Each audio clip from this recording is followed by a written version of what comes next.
Welcome back to Market on Close. I'm Oliver Rennick taking a look outside equities for a moment. I want to bring in Scott Bauer, CEO of Prosper Trading Academy. So Scott, today we saw just a breath of life in gold futures. Obviously the story has been contrary to that though year to date.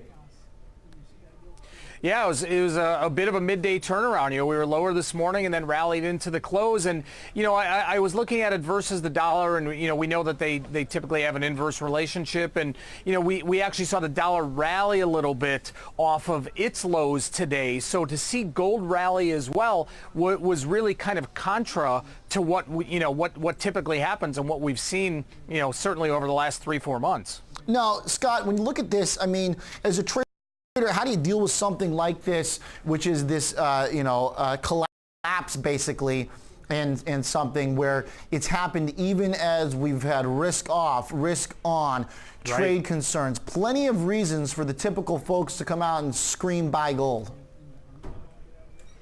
Lots of reasons, and that's what that's what puts the volatility into the marketplace and makes it such a difficult trade.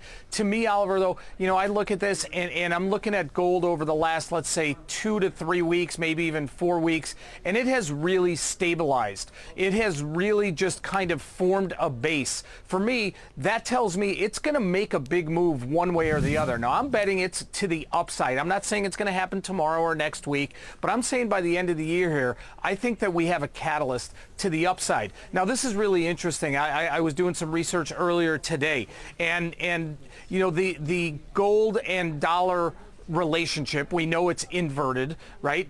Earlier in May, so about 2 months ago, it had a negative 88% correlation, almost 1-to-1, but in a negative, a negative stance. Yeah. That has tightened now over the last 2 to 3 weeks as we've seen the dollar really kind of cool off. That has tightened now down to almost zero. So does that mean that gold is putting in a bottom here? Does it mean that the dollar maybe is putting in a top? I wish I knew. I wish I had that crystal ball. But that's something really interesting to watch to see how this relationship might act going further. All right, and I wish I had more time, Scott, because I want to wrap crypto markets into it somehow, because I know you're a Bitcoin guy, but can you do both at the same time? Have love for both, Scott? Oh, it's like wearing a Cubs hat on one side, and I don't even want to say the White Sox hat on the other, but yeah, you can do both at once. All right, there we go. You just got to make sure you don't get beat up. Scott Bauer, CEO of Prosper Trading Academy. Always a pleasure chatting with you. Got to keep it tight today.